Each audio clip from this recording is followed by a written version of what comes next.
내가 신학교 졸업할 때 우리 어머니가 그 졸업 선물로 목걸이를 하나 걸어주셨는데 거기에 한자 4자를 새기셨어. 신망에 믿음, 소망, 사랑, 그리고 참을 인자. 그리고 목걸이를 걸어주시면서 우셨어. 목사는 참아야 된다. 나는 목회를 하면서 이 부분에 있어서는 나는 굉장히 훌륭한 사람이라고 생각했어요. 어느 날 장로님들하고 이렇게 이야기를 하는데 한 장로님이 나한테 이런 말을 하는 거예요. 목사님, 화를 내지 마세요. 그 얘기를 듣는데 화가 나는 거야. 나는 이렇게 참고 나는 늘 화를 안 내고 살았는데 나한테 화를 내지 말라니. 그래서 내가 물어봤어요. 장로님, 제가 언제 화를 냈어요? 분을 내어도 죄는 짓지 말아라. 에베소서 4장 26절에 있는 말씀인데 화가 난다고 하는 것은 아주 자연스러운 일이에요. 문제는 화가 났을 때 화를 조절하지 못하는 것이 문제입니다. 그러니까 화가 나는 게 죄가 아니라 화를 조절하지 못해서 분노로 표출하는 것이 죄인 거예요. 그러니까 우리들이 이 감정을 구별할 수 있어야 돼요. 예수님이 우리들에게 약속하신 게 뭐냐면 내가 너에게 돕는 영을 보내서 내가 말하는 것, 네가 생각하는 것, 네가 행동하는 것 모든 것을 가르쳐 주시겠다고 말씀하셨어요. 그러니까 우리들이 화가 날 때 이게 화를 내야 돼 말아야 돼? 이게 옳은 일이야 그른 일이야? 똑같은 상황이 펼쳐지는데 이것을 분별하고 이 행동을 가능케 하는 것을 누가 가르쳐 주신다고? 성령께서 가르쳐 주신다는 거예요. 자, 이제 좀 구체적인 방법을 제가 2가지를 제안합니다. 자, 이건 제가 훈련이라고 이야기했어요. 그냥 저절로 되지 않습니다. 내가 막 화가 났을 때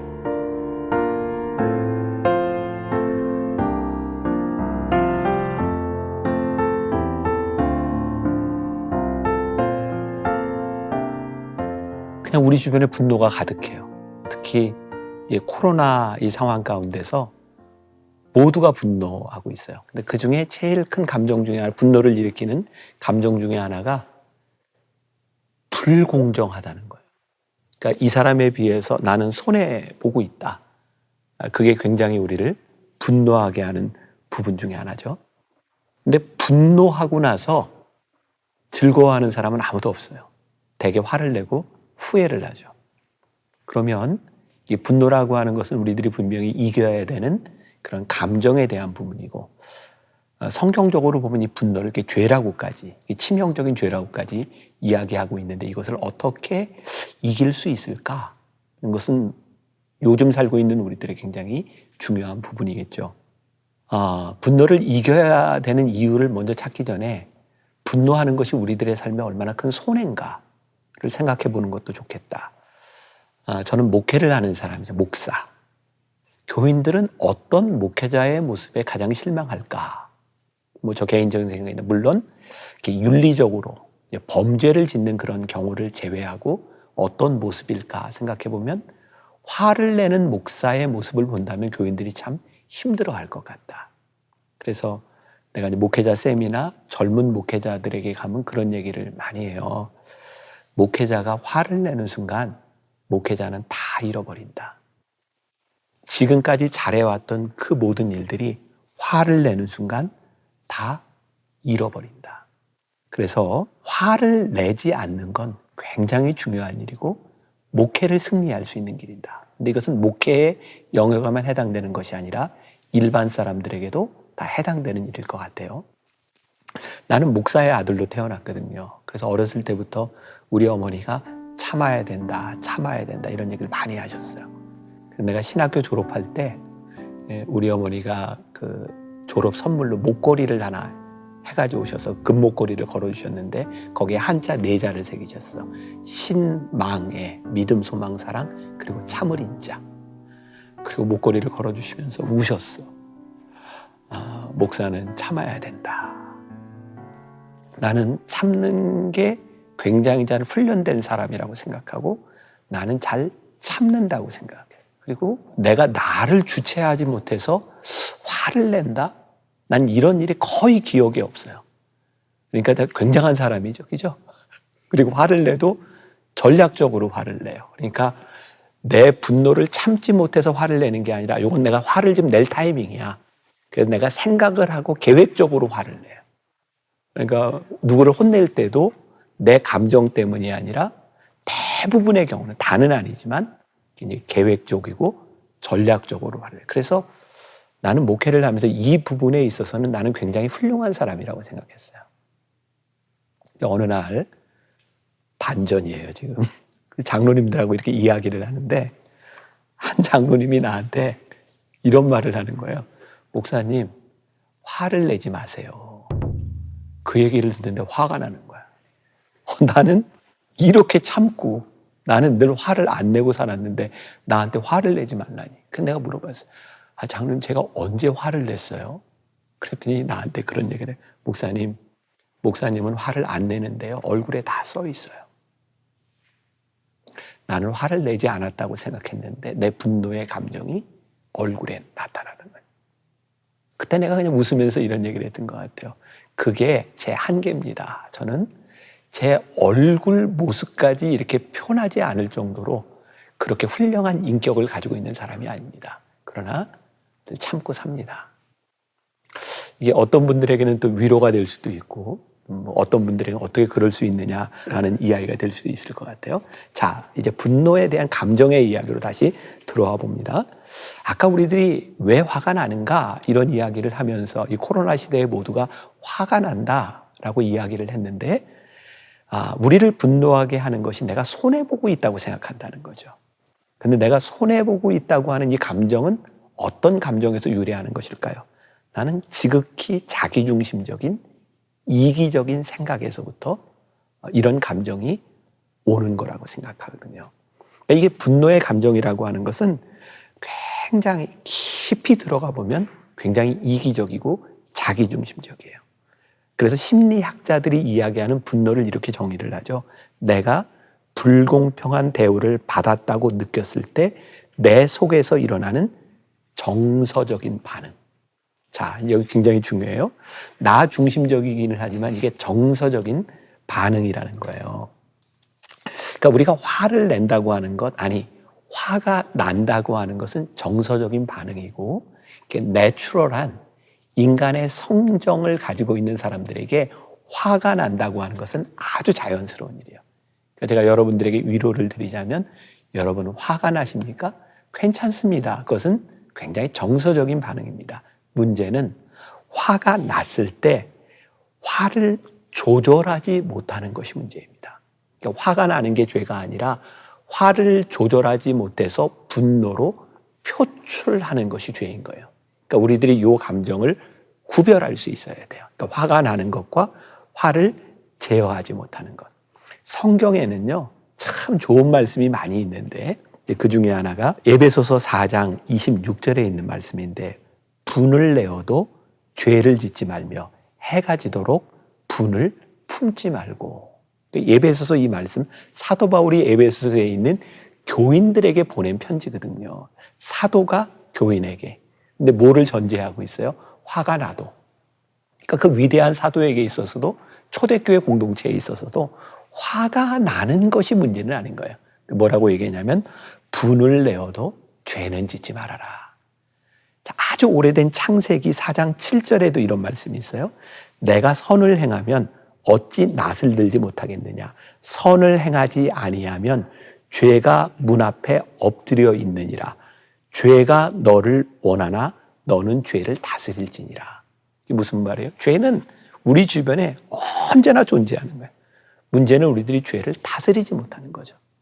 분노에 대한 문제 역시 우리들에게 분노의 감정이 찾아왔을 때 이 분노의 감정을 다스리지 못하기 때문에 문제가 되는 거예요. 그럼 여기서 이제 궁금해지죠. 그럼 우리가 어떻게 분노를 다스릴 수 있을까요? 저는 하나님을 믿지 않는 사람보다 하나님을 제대로 믿는 사람이 분노를 제어하는 강력한 무기를 가지고 있다고 생각해요. 혹시 이제 이 이야기를 들으면서 어떤 사람이 내가 볼 때 예수 믿는 사람들 늘 화를 내더라, 이렇게 이야기할지 모르는데, 저는 그것은 하나님을 잘못 믿기 때문이 아닐까. 자, 다시 이야기하자면 우리들에게 정서적으로 분노의 감정이 일어나는 것은 예수를 믿는 사람이나 믿지 않는 사람이나 동일하다. 그러나 이 감정이 일어날 때 이 감정을 다스리는 것은 하나님을 아는 사람과 그렇지 않은 사람이 다르다는 거예요. 제가 말씀으로 증거를 대자면 요한복음 14장 26절에 우리가 잘 아는 말씀이 있는데 보혜사 곧 아버지께서 내 이름으로 보내실 성령 그가 너희에게 모든 것을 가르치고 내가 너희에게 말한 모든 것을 생각나게 하시리라. 그러니까 예수님이 우리들에게 약속하신 게 있어요. 그게 뭐냐면 보혜사 성령님이거든요. 보혜사라고 하는 말은 뭐냐면 나를 돕는 영이에요. 예수님이 우리들에게 약속하신 게 뭐냐면 내가 너에게 돕는 영을 보내서 내가 말하는 것, 네가 생각하는 것, 네가 행동하는 것 모든 것을 가르쳐 주시겠다고 말씀하셨어요. 그러니까 우리들이 화가 날 때 이게 화를 내야 돼 말아야 돼? 이게 옳은 일이야 그른 일이야? 똑같은 상황이 펼쳐지는데 이것을 분별하고 이 행동을 가능케 하는 것을 누가 가르쳐 주신다고? 성령께서 가르쳐 주신다는 거예요. 그러니까 우리가 하나님을 믿는 사람으로서 예수님의 약속을 믿고 성령의 도우심을 구한다고 하면 우리들의 화라고 하는 감정이 일어날 때 분노로 가지 않고 우리가 다스릴 수 있는 부분들이 우리들에게 있지 않겠는가. 그러니까 예수 믿는 사람들한테는 이런 얘기를 하고 싶어요. 우리가 흔히 성령 세례를 받는다 이런 이야기를 해요. 성령 세례를 받고 우리들이 구원을 받는다고 하는 고백은 한 번이면 돼요. 그러나 성령의 충만함을 가지고 살아간다고 하는 것은 매일매일의 삶에서 계속되어야 되는 거죠. 제가 게으름에 대한 이야기를 하면서 이런 얘기를 한 적이 있어요. 게으름을 극복하는 굉장히 중요한 방법 중에 하나는 예배, 하나님과의 관계성에 대한 부분이다. 다른 말로 이야기하면 친밀함에 대한 부분이죠. 그러니까 우리들이 하나님과 얼마나 친밀하냐, 그 친밀함, 보혜사 성령님을 통해서 우리들이 친밀함을 유지할 수 있다면 우리들이 화가 날 때 그것을 제어하는 방법을 깨닫게 되겠죠. 자, 이제 좀 구체적인 방법을 제가 두 가지를 제안합니다. 첫 번째, 타임아웃. 이게 타임아웃이라고 하는 것은 대개 경기를 하다가 문제가 생겼을 때 타임아웃 하는 거예요. 그 시간을 통하여 지금 무엇이 잘못됐는지를 고쳐나가는 거죠. 특히 우리 감정에 대한 문제, 내가 조절할 수 없다고 생각하는 이 문제가 들었을 때 우리들에게 굉장히 중요한 훈련이 필요한데 타임아웃이에요. 자, 이건 제가 훈련이라고 이야기했어요. 그냥 저절로 되지 않습니다. 내가 막 화가 났을 때 타임아웃 하는 거예요, 속으로. 그건 뭐냐면 성령님 도와주세요. 하나님 이 상황 가운데서 하나님 저를 도와주세요. 그런데 하나님을 믿는 사람들에게는 이렇게 보혜사 성령님의 요청을 하는 게 굉장히 중요하고요. 만약에 하나님을 믿지 않는 사람이라면 이런 생각해 보면 좋겠어요. 훈련이에요. 내가 이렇게 화를 냈을 때 어떤 결과가 일어날까? 그러니까 결과를 한번 예측하는 사람의 행동은 달라집니다. 그러니까 두 가지. 하나님을 믿는 사람에게는 이 힘든 화의 상황 가운데서 성령님 도와주세요. 주님 약속하셨으니까. 하나님을 알지 못하는 사람이라면 이 상황 가운데서 이 일이 결과가 미칠 것이 무엇인지를 생각해 보아라. 자, 성경에 굉장히 좋은 말씀이 있어요. 야고보서 1장 19절. 내 사랑하는 형제들아, 너희가 알지니 사람마다 듣기는 속히하고 말하기는 더디하며 성내기도 더디하라. 성경에 이렇게 좋은 말씀이 있어요. 또 하나, 시편 37편 7절과 8절. 여호와 앞에 잠잠히 참고 기다리라. 자기 길이 형통하며 악한 꾀를 이루는 자 때문에 불평하지 말지어다. 분을 그치고 노를 버리며 불평하지 말라. 오히려 악을 만들 뿐이라. 잠언 16장 32절에 이런 말씀이 있어요. 노하기를 더디하는 자는 용사보다 낫고 자기의 마음을 다스리는 자는 성을 빼앗는 자보다 나으니라. 이 성을 내지 않고 더디함이 뭘로 가능해요? 타임아웃. 연습하라. 두 번째, 분노의 순간에 하나님의 음성을 듣기 위하여 묵상하는 삶을 사는 것은 굉장히 중요하다. 묵상이 뭐냐면 하나님을 생각하는 것이 뭐냐면 하나님을 생각함으로 우리들의 삶에 다른 영역으로 들어가는 거예요. 더 큰 영역. 이게 분노가 날 때는 요거밖에 보이지 않아요. 왜? 자기중심적이니까. 근데 하나님을 묵상하면 나 중심적인 것에서 더 큰 것들이 보이기 시작해요.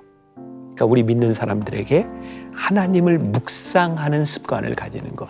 제가 개인적으로 우리 교인들과 함께 지금 매일 365일 매일 묵상을 하고 있거든요.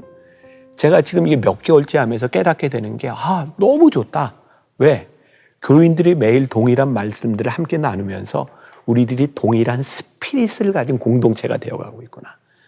그러니까 이 코로나 상황 가운데서 모두가 분노에 차 있을 때 우리 크리스찬들이 하나님의 말씀을 묵상한다면 어떻게 될까요? 하나님의 마음을 아는 공동체로 변해가는 거죠. 이 교회가 얼마나 놀라운 아름다운 공동체가 되기 시작할까? 말씀을 좀 정리해 볼게요. 성경에 시편이 있어요. 시편은 150편까지 있거든요. 신학자들이 이야기하기를 시편에 150편 중에 3분의 2 정도가 슬픔과 한탄, 그런 시라고 이야기를 해요. 근데 우리들은 시편, 썸이라고 하는 걸 생각하면 다 찬양이라고 생각하거든요. 3분의 2 가량이 이런 비탄과 슬픔에 있음에도 불구하고 우리들이 찬양으로 생각하는 이유가 분명한데, 어떤 슬픔으로 시작했든 어떤 원망으로 시작했든 어떤 비탄으로 시작했든 시편은 다 찬양으로 마무리를 해요. 그래서 시편은 찬양이라고 우리들에게 기억을 하고 있는 거죠. 이 분노와 찬양이라고 하는 것은 굉장히 맞지 않는 단어처럼 보여요.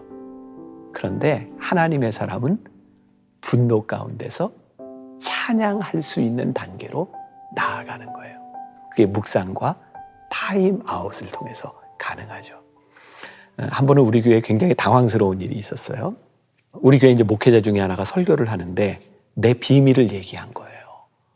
내 주일 낮 예배 시간에 뭐냐면, 우리 목사님은 내가 옆에서 이렇게 오래 있어 보니까 늘 화가 나면 노래를 불러요. 그런데 제가 우리 평신도들하고 어디를 갔다가 제가 노래를 불렀거든요. 그랬더니 그 평신도가 상처를 받아. 목사님 화났구나. 근데 제가 어느 날부터 습관이 든 게 있어요. 화가 나는 일이 있으면 찬양을 해요. 그런데 이 찬양은 화날 때도 하지만 좋을 때도 해요.